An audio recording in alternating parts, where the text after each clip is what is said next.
This next section looks specifically at the one subject of microcytic anemia. How are we going to answer what is the most likely diagnosis when they all have the same smear and the same symptoms? What is unique about each one?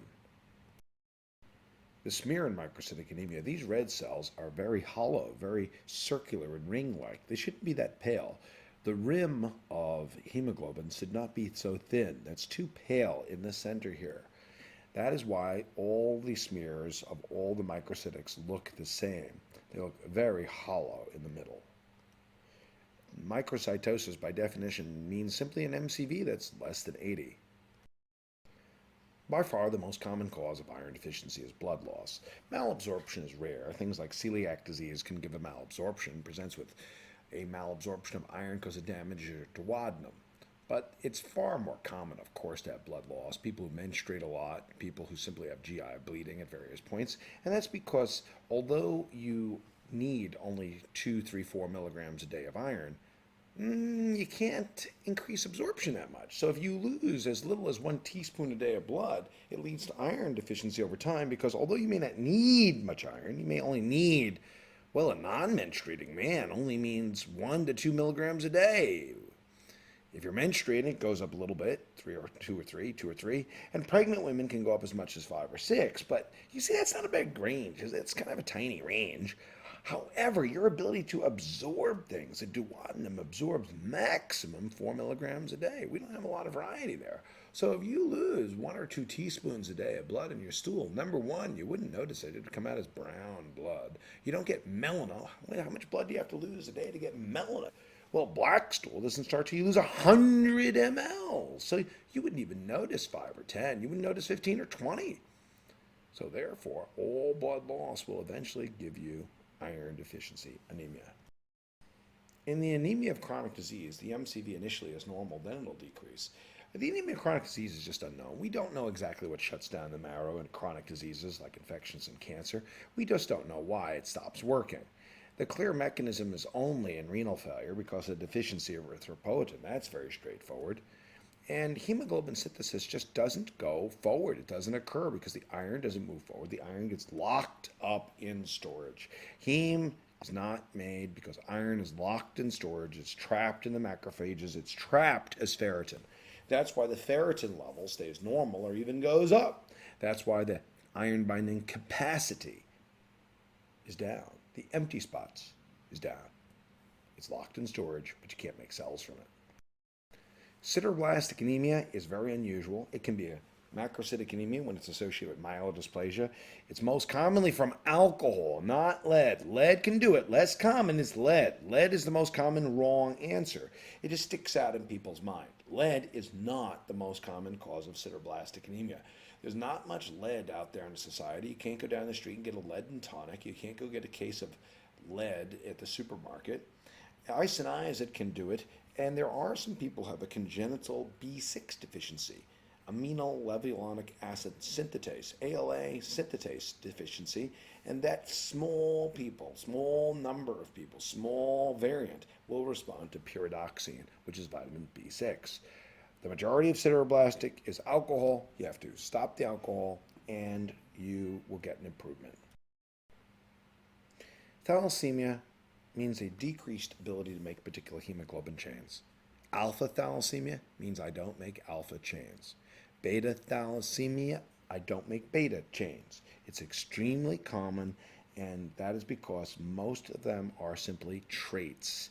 They are heterozygotes, and they're asymptomatic. It's the most common cause of a lifelong microcytosis. Most of them are asymptomatic. You simply can't distinguish the causes of microcytic anemia based on the symptoms. Impossible. You have to have a suggestion for the history, or you'll never figure it out. You can figure it out once you get lab tests, but surely not from just the knowing that there's a microcytic anemia. Well, how do you answer the question, what's the most likely diagnosis for anemia? Well, here we go. If there is in the history blood loss, such as GI bleeding, the most likely diagnosis is iron deficiency. And that also would mean things like menstruation, as a cause of blood loss. Now, cancer or chronic infection gives anemia, chronic disease, and the classic is rheumatoid arthritis. Now, part of the same idiopathic disorder, rheumatoid arthritis, I mean, the whole disorder is idiopathic, but the same antibodies, the same autoantibodies are going to damage the bone marrow and you stop making cells. Alcoholics can have just a macrocytosis, but they can also have a microcytosis from sideroblastic anemia. And the most common cause of very small cells, but being asymptomatic, is thalassemia. They have very small cells, but you don't feel symptoms because the body increases the cell count. It's like a tachycardia. You go down in size, so you increase the number. The peripheral smear is not useful. They're all hypochromic. They all can be associated with target cells. The unique finding on iron studies, the unique finding on iron studies is the best initial test to determine the specific cause of microcytosis. Ooh, what a cute picture of target cells. Why, they look like a target. That's right. This is extramembrane bunched up in the center. This is like a size 2 cell wearing a size 15 membrane. It just bunches up in there because it's extra floppy membrane. Now, although it is most commonly with thalassemia, you can get it with any form of microcytic anemia. The unique features in diagnosis of iron studies are that you see a low ferritin, and only one thing gives a low ferritin. The only thing that gives a low ferritin is iron deficiency anemia, nothing else. Now, unfortunately, not everybody has a low ferritin because the ferritin level is an acute phase reactant, meaning that a normal ferritin, or low normal, I should say to be precise, can be present when you have iron deficiency. But when the low ferritin is there, you automatically know you have iron deficiency. There's only one thing that gives a high circulating iron. The only thing with a high circulating iron is sideroblastic anemia. And the only thing that's microcytic with normal iron studies is thalassemia. In iron deficiency, a low ferritin equals iron deficiency. Period. Done. Finished. However, 1/3 of patients with iron deficiency have a normal or even increased ferritin because it's acute phase reactant, a white counter-sed C-reactive protein ferritin in transcobalamin. This means any infection or inflammation can artificially raise the ferritin level. Now, although the only thing that gives a high iron level, circulating iron, is sideroblastic anemia, both iron deficiency and anemia of chronic disease are associated with a low serum iron. So that won't help you answer the question. Iron deficiency increases the total iron binding capacity. Now, this is indispensably important. The TIBC is a measure of the unbound sites on transferrin. It's the unoccupied sites. It's the open sites on transferrin. So if you have open sites on transferrin, you have an increased capacity or high number of unbound sites. If all the chairs are filled, then there's no capacity. If all the chairs are empty, there's a high capacity. In iron deficiency, you got a high capacity because you are empty. Now, the anemia of chronic disease has a low serum iron, low in circulation, but it's trapped in storage. The ferritin, the stored iron, is elevated or normal. This is the circulating iron that's decreased, the circulating amount. The major difference is the iron binding capacity is low. The capacity is low because you're packed up with iron, man. So you have no capacity. You can't fit any in. Sideroblastic anemia has a unique increase in the circulating iron level, and that's because it's all packed up inside the mitochondria in circulation. That's one thing. And thalassemia is a genetic disease that by definition has normal iron studies. Iron deficiency gives you an increased red cell distribution of width. Now, the red cell distribution of width, the RDW, is a measure of whether the cells are the same or different in size. Are they the same or different? It doesn't tell you whether they're big or small, it just tells you whether they're the same or not. It's rather like standard deviation. Standard deviation doesn't tell you the score, it just tells you are they bunched up. So in iron deficiency anemia, are the new cells bigger or the new cells smaller? Well, in iron deficiency anemia, the new cells are smaller. Newer cells are more deficient in iron, so they're smaller. Now, normally, new cells are bigger because reticulocytes are bigger. So the most common wrong answer is saying new cells are bigger. Yeah, that's true in a normal person, but not if you're iron deficient. If you're iron deficient, as the body runs out of iron, newer cells have smaller amounts of hemoglobin. Less hemoglobin, they get progressively smaller. We're running out of food, we make smaller sandwiches.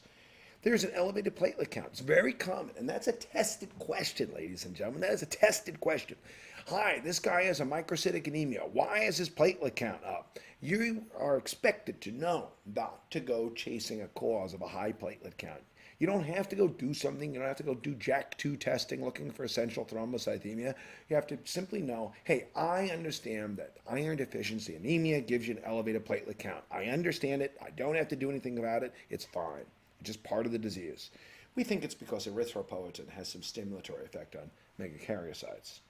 Now, the single most accurate test is a bone marrow for stainable iron. I never said I was going to do it. I never said I was going to do it. We don't have to do it, but it is the most accurate test. What we do is look at the iron studies. Sideroblastic anemia, the most accurate test is Prussian blue. What a beautiful picture here. It's a picture from my own chief resident, and this is iron built up inside the rings of the mitochondria around a red cell. See, this is not basophilic stippling. Basophilic stippling occurs throughout the entire red cell. Now, ring sideroblasts are specific for sideroblastic anemia. Thalassemias all give normal iron studies, so a normal iron study can't tell you which type of thalassemia you have. The most accurate test to tell you which type of thalassemia you have is the electrophoresis. You have to look at different bands of the hemoglobins. That's the only way to tell. Is this alpha thalassemia or beta thalassemia?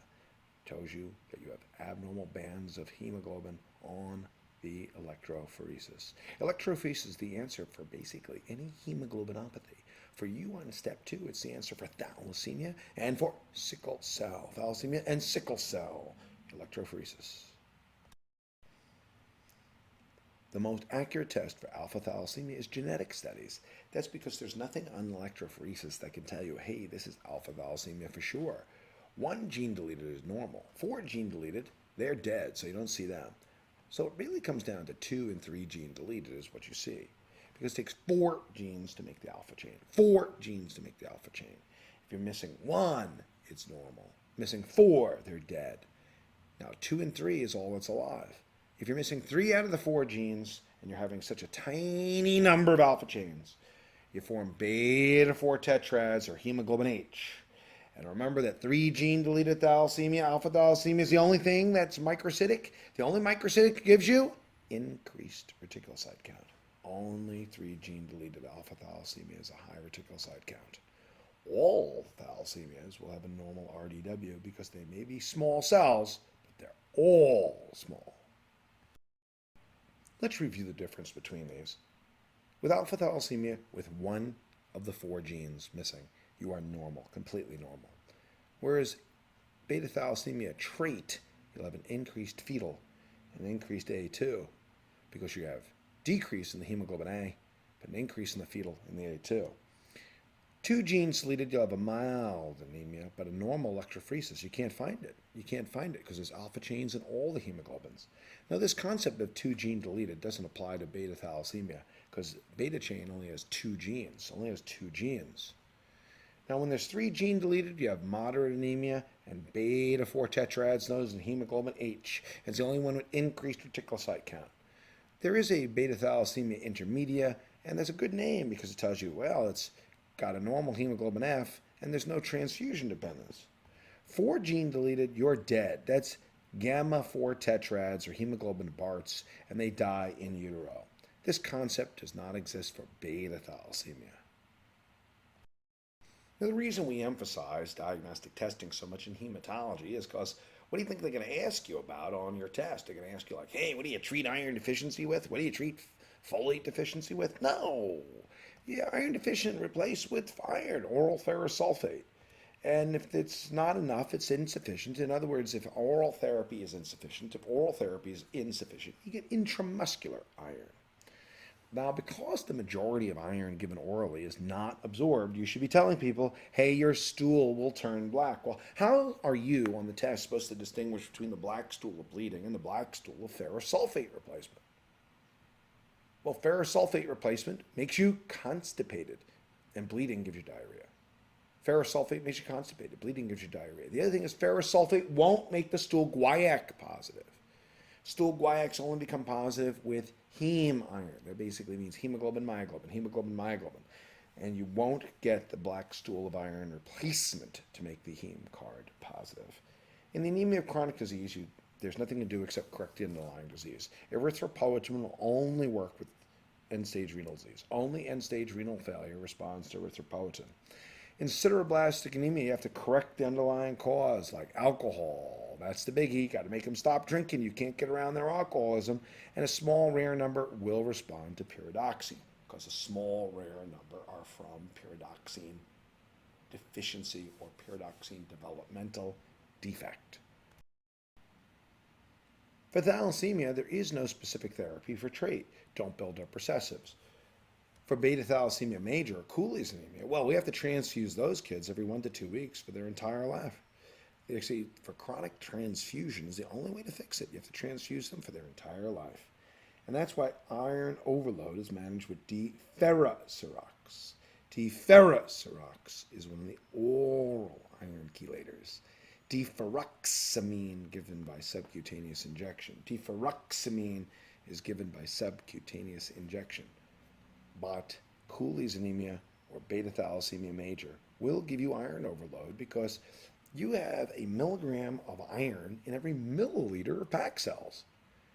Now, since you only need 1 to 2 milligrams a day, and you get a milligram per milliliter, if you get 2 units of packed cells, you just got 2 years worth of iron. Wow, no wonder it builds up if you do this for 5 or 10 years.